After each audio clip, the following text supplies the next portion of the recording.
This is the Star Wars edition podcast. All right, if you guys are new to the channel, we do a little Star Wars podcast now. This is number 3. We're at Take It Easy Star Wars number 3, and it's gonna be a interesting edition. Okay, this December 8th, 2022. My gosh, my camera is so bright on this version of OBS. I don't know what the heck is up with that, but it's a little different episode today. We got Compa is going to be joining me to talk a little Andor because he finally caught up on the series and watched it. So he's going to jump on and talk with us about his impressions and review of Andor. I think he also watched the Tales of the Jedi, so we might get a couple nuggets from him on that. We also have the Bad Batch trailer, which came out. We might do a little watch and react to that. And then the main topic of the day is a look back at the Phantom Menace. Now, I got a chance to watch that with my daughters the day before yesterday. And I thought it was just fascinating watching them as an 8 and 6-year-old watch the Phantom Menace and kind of how their reactions were to that. Again, thank you, Autumn Faith, for the 5 biddies and joining me. Infinity, Laughing, Coughing. This should be a fun one. And again, if you guys have topics or questions that you guys want to throw into me and Compa, like I already see Infinity asking about, can we please talk about the Jedi Survivor? Please put that into the Star Wars portion of the Discord just so we can check that, because the chat might keep scrolling and I'll forget about that.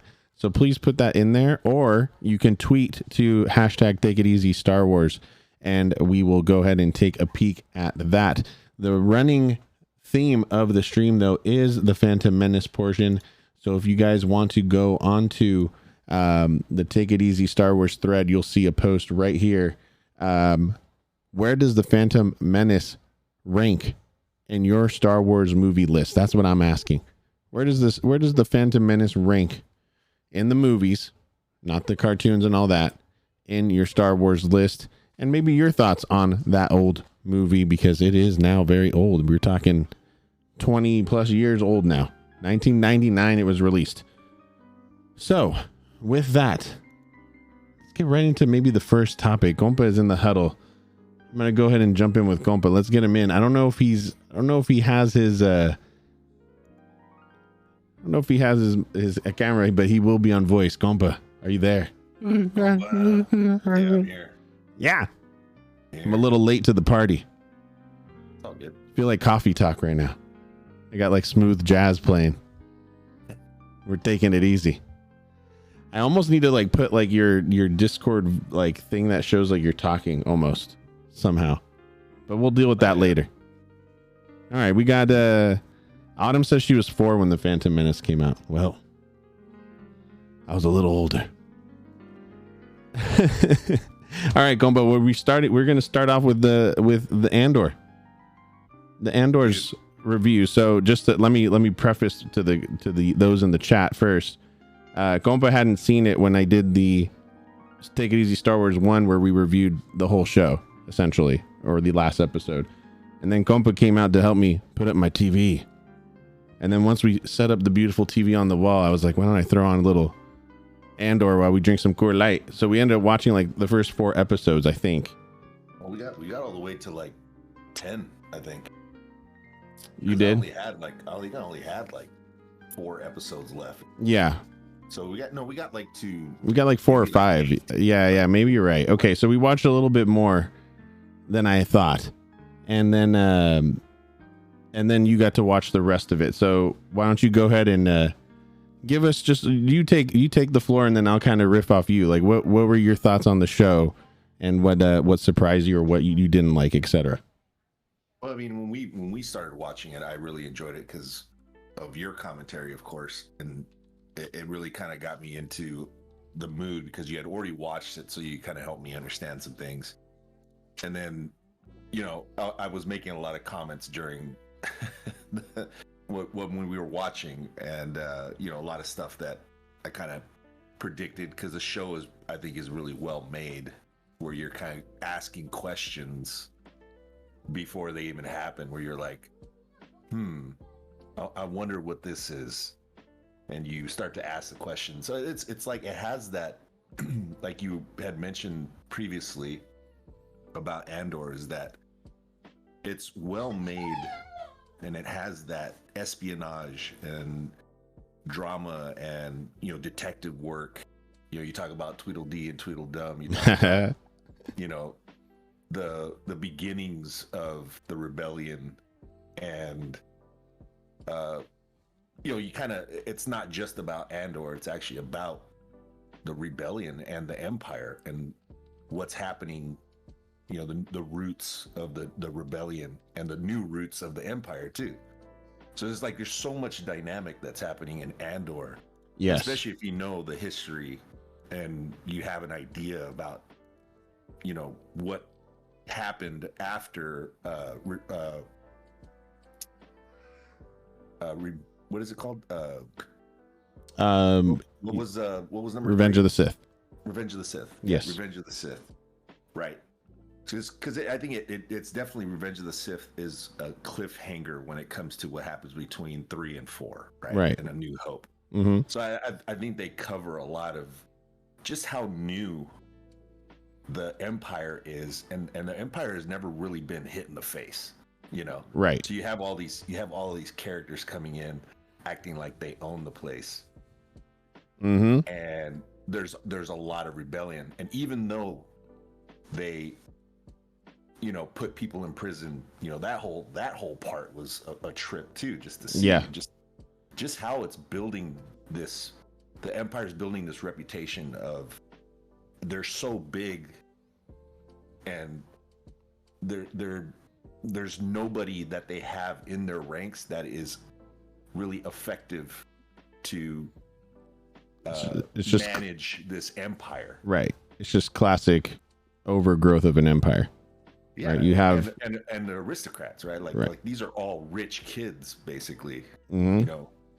And the whole thing with that dude and his mom, and I have him on screen right now. Yeah, that like his dynamic with his mom was interesting because of all of the things she's pushing on him, but he also had what he wanted to do and what he felt was right. So you see this kind of this struggle already within the rich people, and then Mothma and Moff, what's her name? Mothma, right? Mon Mothma. Yeah, Mon Mothma. Yep. Mon Mothma. Mm-hmm. And her struggle, with her daughter, and I'd mentioned to you was the fact that there is no superstar in that whole show, where that's all that it followed. Even following Andor around wasn't really the story, even though it's called Andor. Exactly. Like everyone has such a big part in that. And that's show. one of the things I told you guys, everybody in the crowd. I was like, this show makes you, even though you don't know some of the characters' names, and I couldn't even tell you some of them, when things happen to them in the show, you end up being like, oh man, that guy, that sucks for that guy, or that sucks for that person. Like at Ferrix itself too, right? The whole town, like everyone's got their back. They don't like authority, Well, they've struggled before the Empire. Yes. They're not a rich town, so they've all had to struggle for what they have. And here the Empire comes in and just takes over their town, and they're blue collar. Yeah. You look at those dudes. Those dudes are huge. Like when they had the procession, I'm like, these guys are dangerous. Yeah. With the front kick, the guy that did the kick. Oh yeah, that's like can you imagine like me and you walking around? Yeah. Well, I sad because you lost one of your most valued elders. Yeah. And you're occupied. Yeah. And they and you can tell they don't give a shit about you. Yeah. And then you're going after their friend, which is Andor. It's like I'm pretty sure they felt like the center of the universe at that point. Absolutely. That was like that's their struggle, right? Where the Empire is like, oh, well, you guys are just a little small thing, but for them, that's everything. Absolutely. Real quick, Psycho Brat, thank you for the sub, the 2 months. Hello, Psycho Brat, welcome in. Feel free to weigh in the chat, you guys, and we'll kind of riff off of you guys. We got someone saying, Nightwing saying Diego Luna is dope. What'd you think of Diego Luna, aka Andor, and his performance in the show?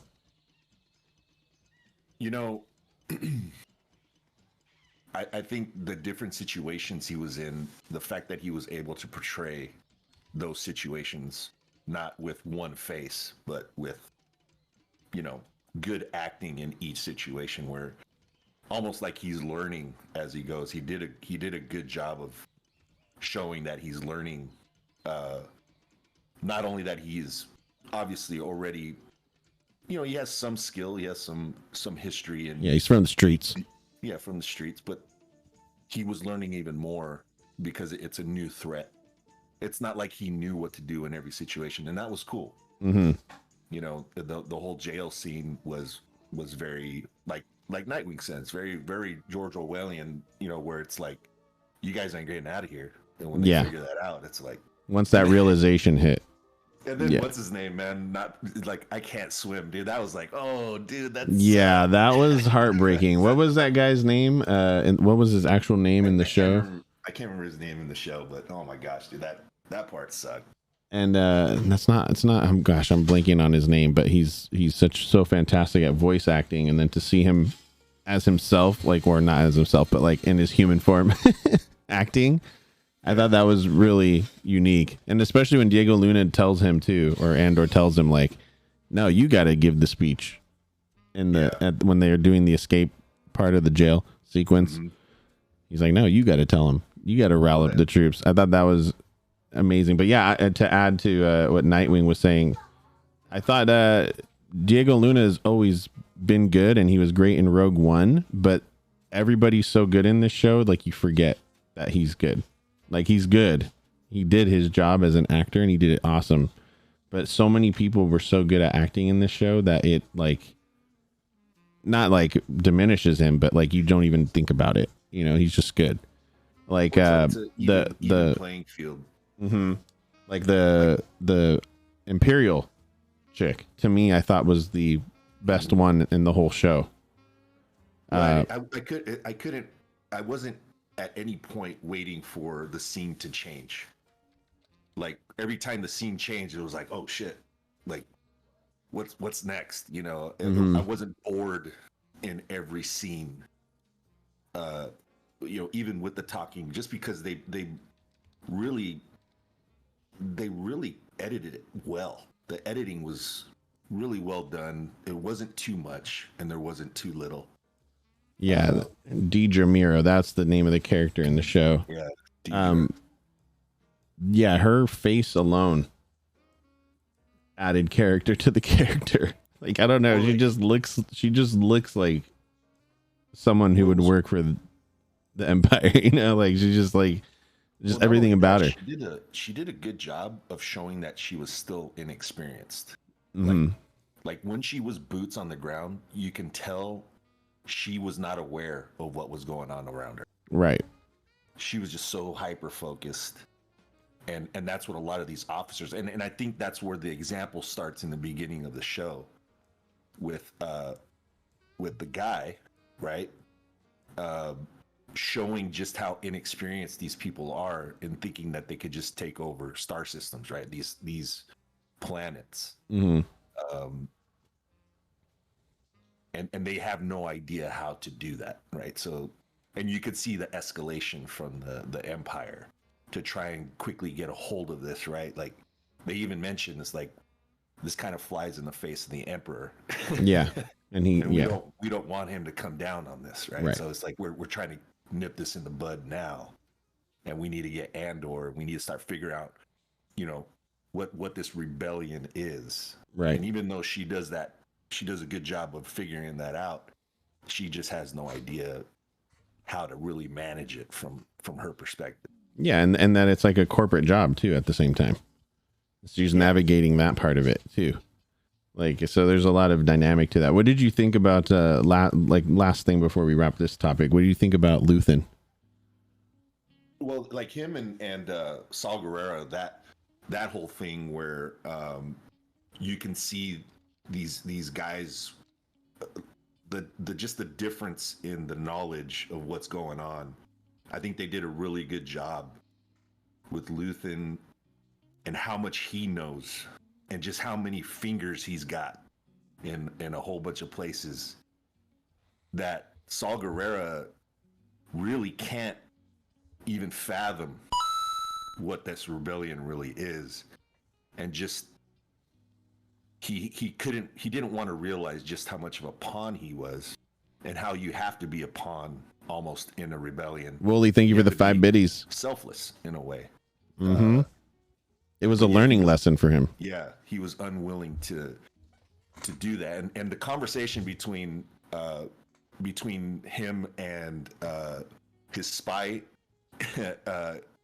wanting to get out because of his kids, and he's like, dude, you took the oath. Yeah. He's like, what do you think I'm giving up? He's like, I don't even know what I've given up. Oh, that was such an amazing scene. Yeah, very powerful. And well, because he goes from calm to just like, bah! Like he just, the performance was incredible. That's what I'm saying. Like him and Deidre and these other people were so good in their performances that even Diego Luna isn't, like, to me, the top one in the show, like in terms of his performance. Like, dude, that guy was so good in so many of those scenes like that.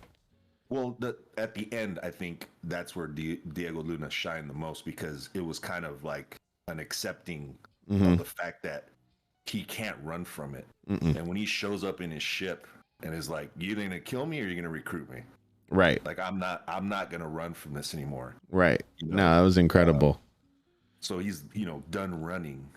I think I think season 2 is where we're gonna have a little bit more of the stardom with Diego Luna. Yep. And kind of taking charge of certain things. What do you think of, I guess, before we move off on Andor, to your point, I think season 2 is going to have more pizzazz in it, right? What do you think they'll bring in kind of some big characters into it, or do you think they're going to stay kind of how this season was? Like, do you think you'll see Emperor Palpatine show up, or do you think we'll see, maybe Ahsoka, because she's supposed to be, the fulcrum right now. She's the one transferring intel to all these spy groups or rebel groups. You know what I'm hoping the next season, or season 3, whenever it is, I hope the big stars of those shows is going to be the Death Star and what it took to make that thing. Mm-hmm. And that was did you see the post credit scene? What they were making. And when I saw that, I was like, oh dude, like there's a lot of lore behind the atrocities that happened with just making the Death Star. And the fact that, like, it kind of, I'm like hoping I'm putting that piece of the puzzle together with the whole the whole jail scenes. I think that's what they were referring to, right? That they were making parts for, they're basically giving people longer sentences to work in prisons to build it. I mean, that's what they're insinuating. Yeah. I hope that is the star. Like this is the Death Star. Like there's a lot more lore that kind of goes around it, and this is the beginning of the fear that a lot of the management, a lot of your generals, a lot of the people, like the conversation between Darth Vader and General Moff. You talking about? Yeah. Yep. Right, and when they're on the Death Star and they're talking about it, it's fully operational. You can see now. I can see why there's so much nervousness and want to just like prove themselves, because it's probably like there's probably such a rash of rebel just garbage that's happened. Yeah, it's building up at the same time. Everything's building up. Right. So that scene now for me makes a lot more sense with the kind of the arrogance and the want to just like get it done. Right. They no longer want to be the reason, the kind of like the whipping post for the Empire. Yeah, and they've already started. I think they're starting to film season 2. The original writers who also did, or director that also did Rogue One, he wanted to do 3 seasons. Apparently they're only doing 2, and this next season is supposed to be like a year ahead. So we're going to skip a year ahead, and then we're going to be butting up right into Star Wars Rebels and essentially Rogue One. So this show is definitely going to like go pretty much right into that. Like it's going to butt right into it. So I mean, from like a corporate view, it makes sense for Ahsoka to maybe pop up because she's literally funneling information around, and her show comes out later next year.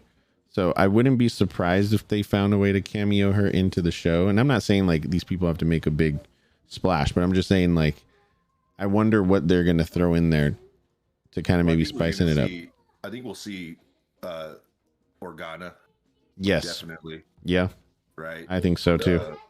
And I think we're going to see Mothma get a little bit more. I think there's going to be a lot more fleshed out in her, with the marriage and just what she's going to have to go through. Like, I think that needs to be really fleshed out a lot more. I think that's guaranteed. Yeah.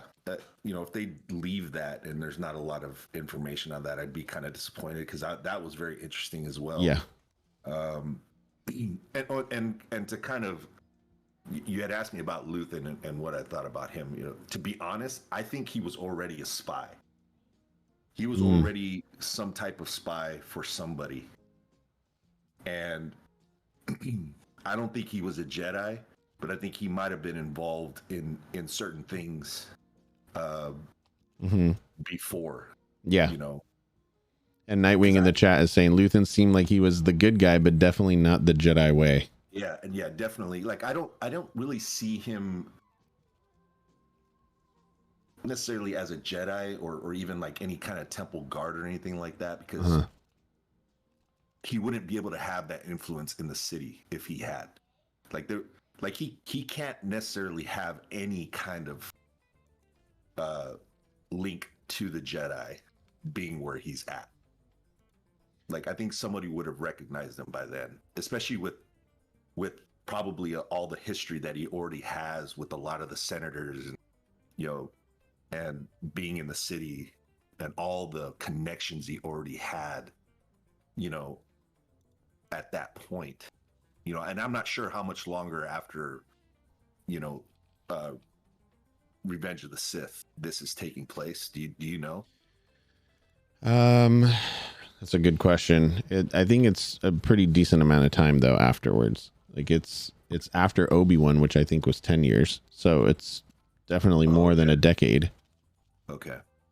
So then possibly he was, and was able to build his wealth maybe during that time. Think I like where you're going with that. He was a spy for someone, probably either the Republic or the Separatists before.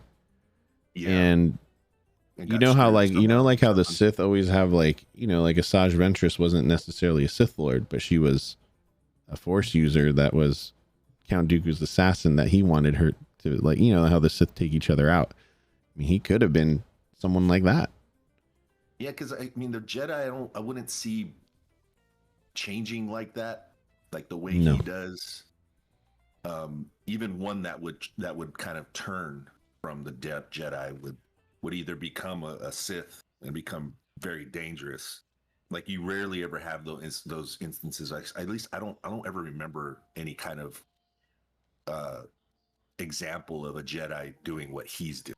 Yeah. Usually the Jedi always trying to like be peaceful somewhere, and like a Jedi on Coruscant would be crazy. Yeah. To me. And on the screen right now, I have a picture of him when he has the staff, and they're like, "What the hell is this staff?" It almost looks like an old Jedi hilt, like a hilt to a lightsaber. So a lot of people were saying this was the hint, or it could be just a signal of power. Yeah. Well, so that's we'll find out, man. I think we will see some. I think we will see some cameos for sure. Whether it's like Palpatine just speaking, or whether it's Ahsoka, or whether it's, like you said, I think Organa is probably an obvious one. But I think we'll see some. And man, I thought it was a great show, man. It's gotten the least amount of views, obviously, especially because of the pace of it and everything. But I think it deserves a lot of attention. I think it was a really well done show. I mean, would you agree with that? With Dave Filoni, with the way he talks about how what he tries to incorporate, and probably my favorite thing about Dave Filoni is his want to include the feelings and the intentions of a lot of the old main characters and what happened and how that universe was originally written. Mm-hmm. You know, because George Lucas is a big time writer, right? He likes a lot of lore, and Dave Filoni, I like that he follows that, and he talks about it a lot. He's like, there needs to be, I want it to be in line with the feelings of, with this, he wanted like you to think of Padme, and the last scene with Yoda and Palpatine fighting in the Senate. Those are all familiar places. Oh yeah, that's the first thing I thought of when I saw those scenes. And Padme speaking too. Yeah. And now you get to see that backside of all of those senators that used to walk around, all the luxury that you would always see, the Jedi walking amongst these senators in these grand places, Mm-hmm. Real quick in the chat, Nightwing says probably some stories from Rogue One characters can be brought into season 2. I mean, I think that's accurate too. Like his droid, the K2 droid, you got Saw Gerrera, obviously more fleshed out, and some people around him. I agree with that. Nightwing saying like the blind guy. I don't think they'll bring him back though, because they kind of set him up like kind of like in that movie separately. I don't think they'll put him, but maybe I could see some of the other ones. SB Benedetti, welcome in. All right, well that's Andor. We'll wrap that up, Compa. I think next we got to get to the Bad Batch trailer. Have you seen any of the Bad Batch stuff? Yeah, I saw the first season. You saw the first season. Okay, I haven't seen the trailer. So I'm going to play the trailer right now and kind of get some thoughts on the trailer real quick. So let's do that. Roger. Well, technical difficulties. Here we go. All right, here we go. Bad Batch trailer 2.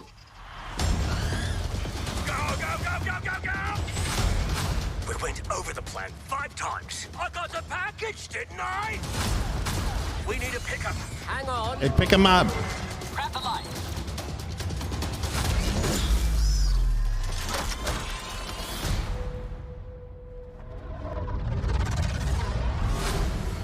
So, this is the top team. The rogue clones on the run from the Empire, huh? Hello. Omega, man. The Empire's growing stronger. We should be doing more. So this kind of fills in time between Andor as well, really, if you think about it. Pull off this heist, and you can have a future. Rumors are more and more clones have been questioning the Order. No, of course. And they're traitors, like the Jedi. Oh, no. You all gave up everything because of me. We made the right choice, Omega.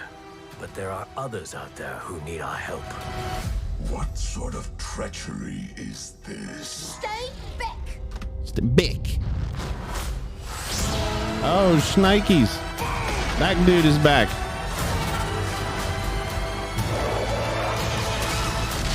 We are not the enemy. The Empire seeks to get him out. Peace and order throughout the galaxy.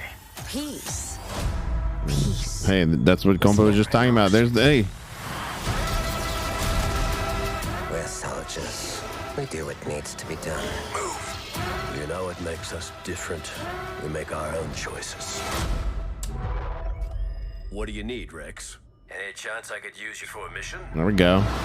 Hey, we need you. Parents, help Saw Gerrera. New season See? streaming January 4th, That's what I'm saying. only on Disney Plus. All right, so I'm sure you're catching up to that, Compa, but that's interesting.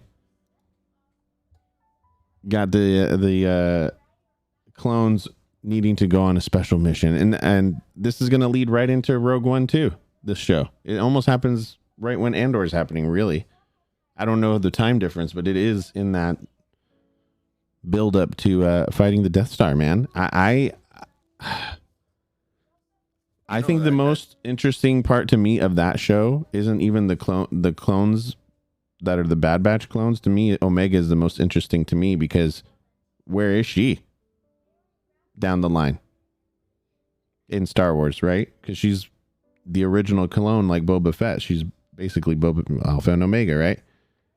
Where is she? So I'm kind of intrigued with that going, but what did you think of that?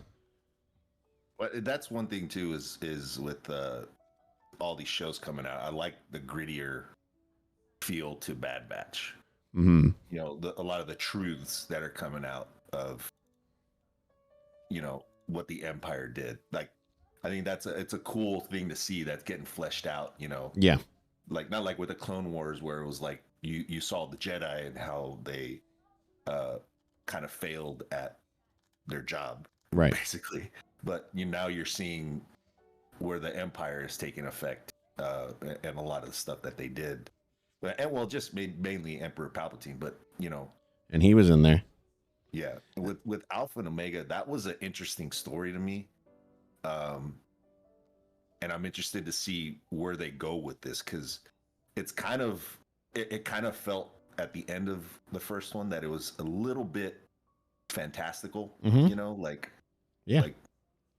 everybody survives kind of thing, like happy ending, that, but not very well fleshed out. So I'm interested in this season too. I think so as well. And I a lot of people were speculating it has to lead into like the Grogu stuff, right? Because it's the Kaminoans, and the Kaminoans were, you know, testing on everybody and making clones. And then when Grogu was captured in Mandalorian, it was a Mandalorian, or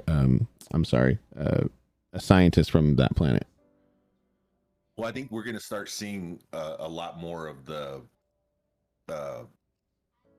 like the Mandalorian on the Mandalorian, where a lot of those sites, right? And like you said, you know, I think maybe I have a feeling that it's going to be that kind of thing for Alpha and Omega, where they're going to get caught most likely, and something's going to happen where either people are going to have to get involved that we're familiar with, or it's going to go in a whole other direction.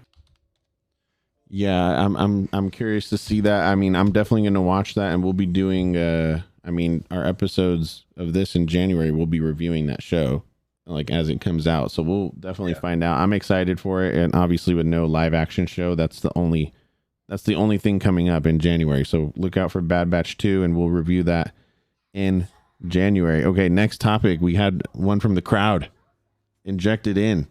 Apparently at the Game Awards today, they released a trailer for the new Jedi Survivor, which is I think the sequel to Fallen Order, if I'm not mistaken.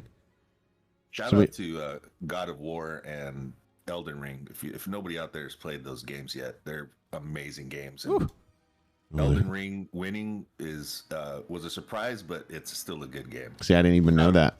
Okay. God of War, though, is an amazing game. I finished it. Oh my gosh. God of War and Elden Ring. Okay. Here we go. So Star Wars Jedi Survivor reveal trailer. So let's check that out right now. Let's check it out, chat.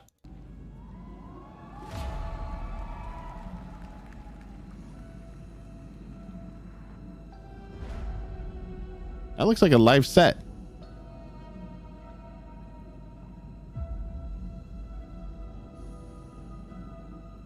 Dude, whatever they're using, like on my screen, that looks so real. But it's not. It's a game engine.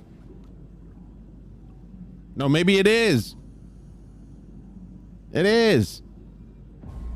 The order is gone. I was betrayed. Do I have this all the way up? I do. Man, that's not loud. Who's that? Who dat? I will not be imprisoned again. Oh,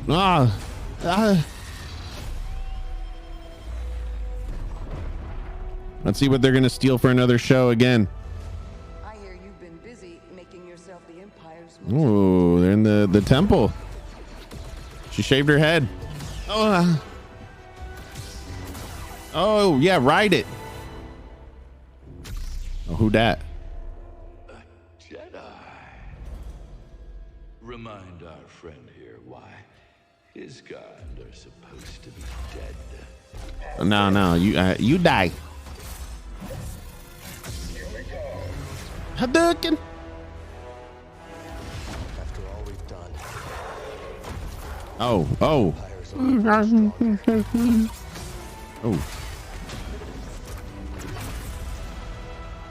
Stand against the darkness.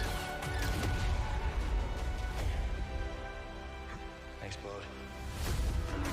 Part of the job, Gustus. Nice little teamwork right there. The Jedi is a threat. Ooh, he's got the beard. He's like me right now. Hey, take it easy. Now that we have this. Hey, take it easy. Hey, Infinity, take it easy. As long as we Coughing, you take it easy. Take it easy. Take it easy. Take it easy.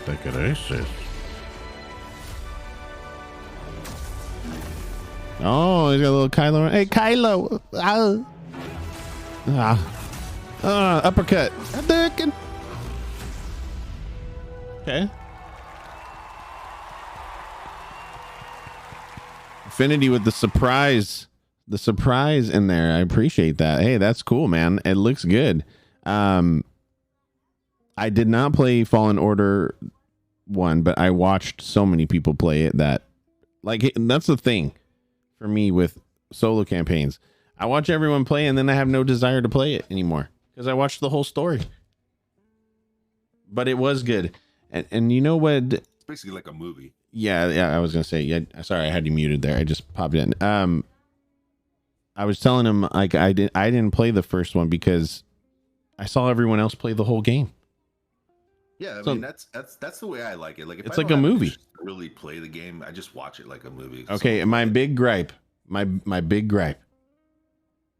with Obi-Wan, the show, was they literally took exactly what Cal Kestis did to sneak into the Inquisitorius, and they literally just regurgitated it on Obi-Wan. I'm like, dude, you ruined it for me. I can't watch that anymore. I can't watch that scene. It bothered me so much. I'm like, dude, how are they gonna allow people to sneak underwater twice in a 3-year period? I was actually thinking about that the other day, compa, and I was thinking about how is it that Obi-Wan could just beat Vader like that, right, in the show? But then when you think about it, though, Vader is not Anakin. No. And Anakin was much stronger. Yes. And he lost a lot of, I would think he lost a lot of his powers because he lost his limbs. 100%. A lot of his ability. By the way, it's known that Palpatine gave him a shitty suit to make him more into the darkness. Yeah. I mean, yes, whenever you bring both characters like that, and you try to fill in a story like that, you're going to diminish things. Like, it's almost impossible not to, right? Especially with the prequel, everything. So for them to see them as old men, basically, yeah. like, you're like, Vader's like this all powerful person before these new stories came out, and then everything that comes out just makes him more like weak or more pathetic, Yeah. which is okay, because George Lucas even says, yeah, no, you think he's evil and he's really just this pathetic guy. He's just a pathetic person that lost everything. Yep. But yeah, in terms of power, like, Obi-Wan literally went from 0 to 100 pretty quickly there. And that was a crazy fight. See, we have to talk about this and, like, with both cams on one day and go deeper into that. But every time I think of Fallen Order, you guys, I can't help it. I think of Obi-Wan sneaking in just like Cal Kestis did in the freaking game. And it's like, all these things are supposed to matter. They say the games are canon, and then they do that. And it's just like, well, okay. Then they really are just idiots. Maybe all the Jedi think alike. Yeah. Hey, let me sneak underwater. The Force is like, hey, why don't you sneak underwater? I'm trying to find a picture of what we're talking about so I can let the crowd know. But if you played the first Fallen Order, you know what I'm talking about. Nightwing said, I just finished that game. It was pretty good. Infinity said he liked it as well. Thrashin, welcome in. Nightwing saying, I just played it on the side when I was over first person shooters. Yeah, I mean, that's cool too. Don't get me wrong. I wish I was into single player games. I'll never say never. Maybe I'll play it and record it for YouTube. I've been saying that for weeks, Compa, and I haven't done it. Damn it. Yeah, well. We'll get to it. But I did watch it. That does look really cool and really exciting. And thank you, Infinity for sharing that. Now, last topic of the day. Oh, actually, Compa, you said real quick, we'll make this like a 5-minute segment. Real quick, you saw the shorts, the Tales of the Jedi. Yeah. What was that like for you? What stood out to you? Dooku, his reasoning, right, and just how much Qui-Gon is influenced by that, right? Qui-Gon sees Dooku as his master, of course, but also reasoning in ways that make sense, right? Like it's almost like common sense that, and I think a lot of the Jedi kind of are like, well, we can't feel that way, right? Mm-hmm. Like even Mace is like, what are you doing? Like, why are you pursuing this? We already know what happened. And Dooku's like, dude, no way one of us falls like just like that. Yeah, just like that, and Windu's just so easily persuaded by his want. I don't know if he wants to be on the council or not, but it's certainly insinuated that Mace, just like what we saw in Andor, like with people wanting to play the corporate game. Yes, that Jedi were like that too, like proving themselves, right? Mm-hmm. And that's what I loved about Anakin training Ahsoka, was not to prove it to them. He's like, those are just robots. He's like, I'll give you real training, because when it comes down to it, I have the experience and the knowledge, right? And you see the difference in the thinking of someone who has dealt with war and having to fight for other people's rights, right? Like even just for other people. Yeah. Anakin has it in freaking, in spades. And Dooku, obviously being a count himself, has his beliefs from how he grew up. And I forget that Qui-Gon dies while he's still a Jedi Master. Yeah, he didn't even make the council. And he's pissed because nobody believed him, and Yaddle is like, hey, are you mad because you didn't make the council? He's like, no, I'm mad because the council didn't listen. And now one of our best Jedi is gone. Right. And this isn't the first time. So I really liked those kind of build-up stories that just really fill in why Dooku went to the dark side, and not necessarily went to the dark side. I wouldn't really even say that he went to the dark side. I say that he just didn't like where the Jedi was going. Absolutely. Yeah. And to me, it, like you said, it helps support the character in the movies. So when you see Dooku now in Clone Wars, and when you see Dooku in the movies, you realize he's just like, hey, dude, the Jedi are effed up, and I'm doing what I think is right.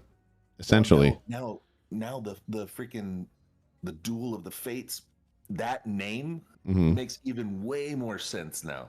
Because not only is it Dooku that changes sides, but if Qui-Gon is believed, Anakin grows up with a father figure instead of a brother. Yeah, which is what Filoni was saying about that whole thing. Yeah, and basically Anakin, and yeah, like, so the Dooku stuff I thought was phenomenal, the Qui-Gon, and then like you said, when Anakin basically tells Ahsoka, like, no, I'm going to give you, like, you think that's good? Like, that's just not going to save you when the crunch time happens. And then sure enough, that ends up saving her. Those skills end up saving her from Order 66. No, like specifically that fighting the clone. So I thought that was a great connection. So yeah, I not all of the episodes were that like they were cool, but some of them were just kind of like whatever. They were like cool little fill in. But those two that you mentioned in particular were phenomenal, and they just add these little like juicy nuggets when you go back and watch other stuff, especially with Dooku. I love that, because Dooku's like, how can you protect these freaking senators who sit in their plush seats, doing this kind of shit out there in the world? Right. Okay. Well, hey, that's the Tales of the Jedi. Last but not least, and we'll make this one not too long either, because we'll probably wrap it up at 9:30, the bottom of the hour. That'll be an hour. Phantom Menace, man. So I watched Phantom Menace with my daughters last night. So every December, I pretty much binge watch the movies. just the movies, not like the cartoons and not the animated series, just the movies. And Phantom Menace over the years for me is like one of my favorite ones to watch, actually, because it's kind of just chill for the most part. But just as I get older, I appreciate that movie more. And I know it has so much hate, right, over the years, but I think that's kind of shifting. And I thought it was just interesting watching it with my two young girls who are 8 and 6 and watching their reaction to the movie. And it's just completely opposite of what everyone says about the movie, which reminds me that those movies were meant for those ages. In reality, it isn't, but it is. Does that make sense, Compa? What I'm saying? Like, they loved little Anakin and seeing like him be a kid and like doing all this stuff. They loved the pod racing. Jar Jar they didn't like, but they thought it was goofy. And like, oh my gosh, what's this little... They understood he was annoying. And they thought it was just part of the movie, you know? And they loved Padme. And they loved Anakin blowing up the ship at the end. Like, oh my gosh, he's accidentally flying. So I just thought it was interesting that all the things that people say they don't like, kids love about that movie. It's a great movie. So some notes I wrote down. My littlest one, because she thinks Palpatine's like a crazy character. And she was like, oh, Palpatine, that's Palpatine? My youngest one. I'm like, yeah, that's Palpatine. And she's like, they don't know he's bad? Do it. That's what she said. She's like, they don't know he's bad? I'm like, no, he hasn't showed that he's Darth Sidious. He was actually a pretty good senator. And she's like, ooh. And at the very end, when they're burning Qui-Gon, she's like, Dad. She's like, Palpatine's sneaky. He's a good actor. I just thought that was so funny. He's like, he's sneaky. I'm like, yeah, exactly. They loved the Padme character just in general. They loved the way her outfits, they said, and the way she just acted. Like she was a strong character, essentially. The pod racing, when Anakin races the pods, they loved that scene, which I think a lot of people love about Phantom Menace is the pod racing. They were on the edge of their seats on that one. Darth Maul. They already know Darth Maul, so they weren't surprised by him, like the way he looks, but they're like, oh, Darth Maul's in this? That's cool. The fighting. And then Jar Jar. They actually laughed at Jar Jar. So, what do you have to add to that, Compa, on the Phantom Menace? When you think of I remember when I watched it in the theaters. I remember the first thing I noticed was the whole idea of a calm before the storm. And I remember thinking, it's like, this is before the Empire. Mm-hmm. And this is going to be considered the good old days. Right. We used to have outer rim worlds like that were, doing things, and they became bastions after the Empire, but these places were just places, right? And it was just the Jedi doing their thing, before. And I remember also being very impressed with the lightsaber battles. I was like, dude, now this seems more like what Obi-Wan said, a time where it was more use more elegant a more elegant weapon, right? Yeah. Or a more civilized time. And you can see that there's this new kind of, not old way of doing things with the Jedi, and how out of practice they were in the newer ones, right? Like in 3, 4, and 5, right? Or 4, 5, and 6. So I remember just watching that, and I'm like, holy crap, dude. Like, now this is what the Jedi were. Mm-hmm. This is how powerful they were. They had the ears of the Senate. They were, in a lot of ways, they're lapdogs, right? Yep. And here you have a danger that is unwilling to, they're like, people are just so happy with what's going on and so asleep. And you have these threats that are happening right under their nose. They even say it. I feel the disturbance, right? I feel something, something to bring down the Jedi, but they do nothing about it. And I just remember that watching that movie was a beginning of a story. like it was such a good beginning to that. I think the whole Star Wars story. Yeah, I was gonna add that when I first watched it back in 1999, I was a big Star Wars fan, but I wasn't like into the lore at the time. Like I just liked Yoda, I liked Luke, I liked the lightsaber. You know, I just liked the movies. So when Episode 1 came out, I think everyone was expecting a hero story. Yeah. When in reality, and George Lucas has said this, it's filling in the footnotes. It was giving you lore that you really didn't know you wanted yet at that time, back in 1999. Now, speed forward decades and decades later, now when you think about it, like me being a big Star Wars fan, I got to see the Jedi Council. You'd never seen that before. You got to see the Jedi. You hadn't seen them like that before. Yep. See Sith, like you said, where the origins of the Sith, you have all this lore being just freaking fleshed out so deeply that it seems really slow. And it is a space opera. It is a slower movie for sure. But at the time, people didn't really care. They didn't think about it that way. I don't think, like the general Star Wars fan, because I didn't. And then now and over the years, now I appreciate that more. Like Well, all the build up of it, all that stuff. I never understood the sentiment where people are like, "Oh, Anakin's annoying." I'm like, well, he's a kid, but he's also a kid that's extremely powerful, and the Jedi are like, okay, well, this is probably what we're looking for. And Qui-Gon's the only one who's really going for Batman. I mean, even Obi-Wan's like, this kid's freaking dumb, you know? Yeah.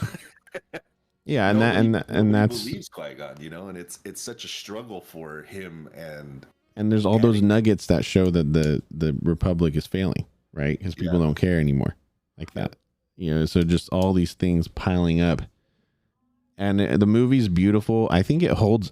Honestly, watching it holds up well, like aesthetically, like the way the movie looks. I know, like back in the days, everyone was like, "Damn, this is like." Really CGI, and it is, don't get me wrong, but it doesn't feel that out of place anymore to me. It has a style, that movie. Well, even when, because me and Manuel went to go watch it, and I remember we both walked out like, bro, dude, that was sick. Really? Freaking pod racing? Like, you kidding me, dude? That's legit. Like, that is cool. Yeah, the like, pod. It's a different technology, you know, like. It was cool. It was a new introduction to the Star Wars universe. And me and my brother walked out like, dude, that was a badass movie. I don't remember what I thought about it initially. I do remember thinking it was slow, but I liked all the prequels. I think the only one I wasn't like, oh man, that was awesome, was number 2. I still like watching parts of that movie, but even me and the girls started watching that one yesterday, and we couldn't really just finish through that. It definitely has. It definitely, to me, is the weakest one out of all of them. But Phantom Menace has slowly climbed up my list over the years. Just because of these things we're talking about. Like, it just set the tone and just filled in so much lore and so much legacy that I think people underappreciate, in my opinion. I think it was actually pretty good. I think it's pretty good. I think it's underrated as well. I think it's underrated. Just real quick in the chat, Nightwing saying my favorite memory about the Phantom Menace was going to Taco Bell and getting the souvenir cups. Let me see. Can we Google? Hold on a second. Oh my gosh, the promotions for that movie were like a year or and a half, Compa. Yeah, it was a long time because it was. I mean, George Lucas really freaking laid it on. I remember and this is back in the day when like teaser trailers were kind of new. Like you didn't get a lot of teaser. Like there was actually like a 10-second teaser trailer. Yeah, it would be at the movies when you'd go watch a movie. It'd be in the beginning of of another movie that you watch, and it's like Star Wars coming. And I remember it was the Naboo scene when it's in the mist. That was the teaser trailer for Phantom Menace, which threw everybody off because it was it was a big part of the movie, but it wasn't like really like anything to do with Anakin and Obi-Wan and stuff. So I think it threw everybody for a loop, that little teaser trailer. I want to see this Taco Bell souvenir cup. Taco Bell cup. Oh my gosh, it actually went right into the Let me see, Nightwing. What are we talking about here? Which one did you have? Look at these ones. Oh my gosh, dude. Holy Are these moly. it right here? Yeah. No, not those. Go Oh, down. that's KFC. Yeah, go down, Compa. Scroll down. Okay. Those right there. These? With Oh, all the faces on it. yeah. And like the pod racing faces. No, Oh. not those cups. Those are the topper cups. I'm talking about the cups. I think he's talking about the cups on the Pepsi cups. Like these? I remember those. Yeah. These ones. Yep. And the ones below that one. Damn, if anybody has them, you can sell them on eBay right now. Okay, so they were literally just the movie reel dude, picture. the Nightwing did have the toppers. Damn. I had the Anakin and Darth Maul topper. Let me see. Damn. Oh, here's the Darth Maul one.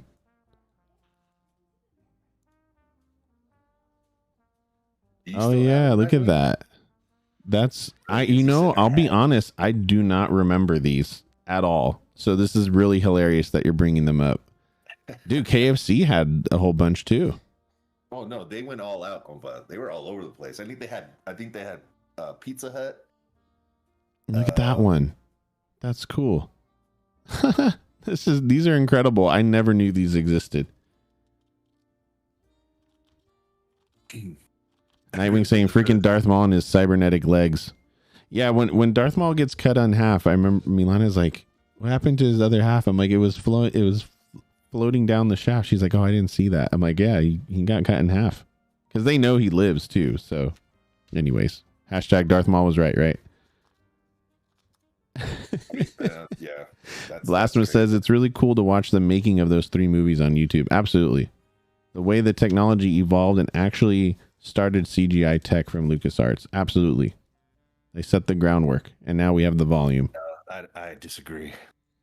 Ooh, Compa disagrees. I think Jurassic Park did that.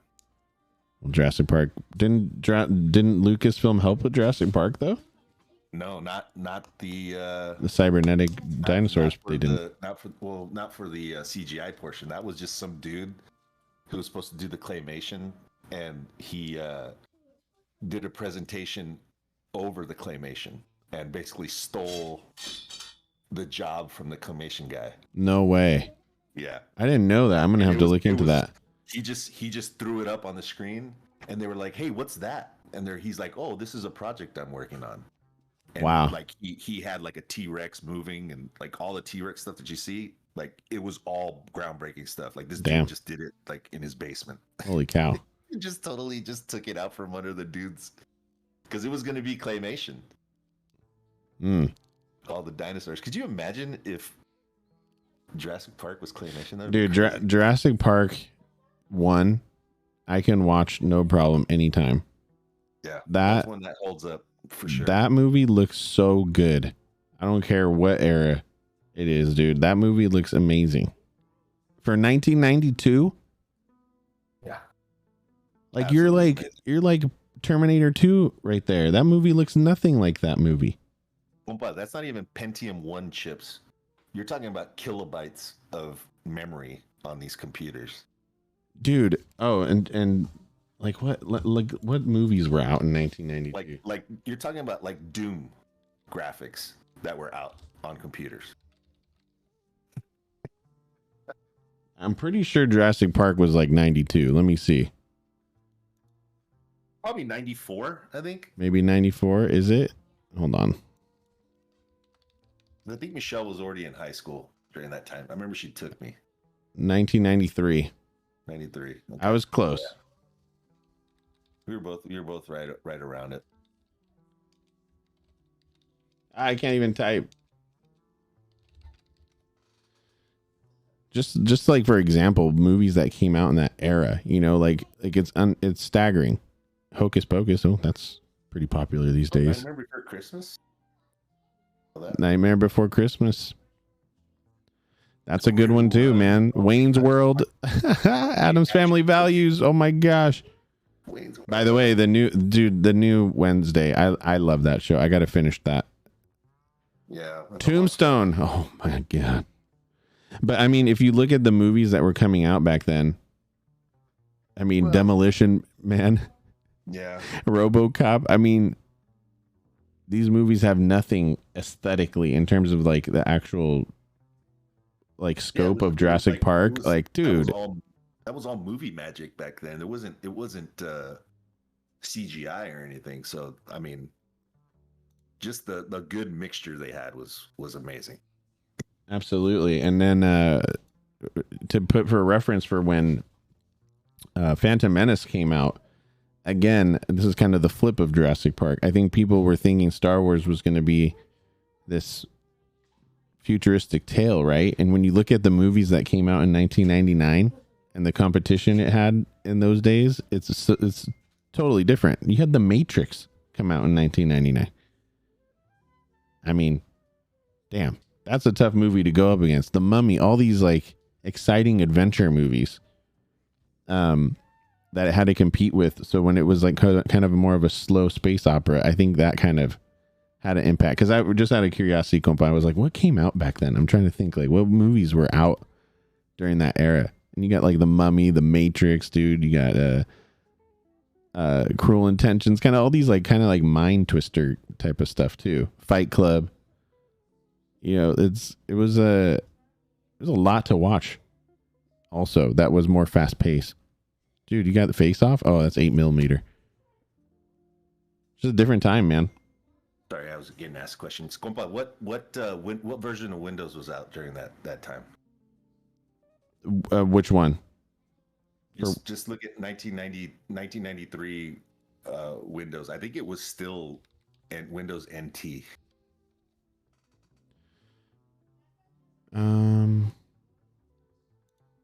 Yeah, Windows NT. Yep. 3.1. Oh my gosh, dude. So that's what they were working on, Compa. It wasn't even Windows yet. Yeah, it was Windows already. No, yeah, the start. It was Windows. It was just didn't do anything. Yeah, that's crazy. Oh man, Nightwing said, "I grew up in the hood. It was a luxury to have that Happy Meal." Jurassic Park on Super Nintendo is one of the hardest games I've ever played. Right next to Addams Family, believe it or not, dude. That Jurassic Park is impossible. I could never get past like the first 5 minutes of that game. I love that game. You love that one? Yeah, and the music was probably my favorite. Dude, also, is it Ninja Turtles 1? I forget. Yeah, on NES. Ninja Turtles on NES, I might say is also equally as hard as that Jurassic Park game. I never played Addams Family, so I don't know about that one. The original Metal Gear was hard too. Also, Aladdin on Sega was very hard. Couldn't even get past the lava level ever. Do you remember the music from Jurassic Park on Super Nintendo? No. Dude, those beats are pretty banging. I'm gonna have to look at those. What to post them in the Discord.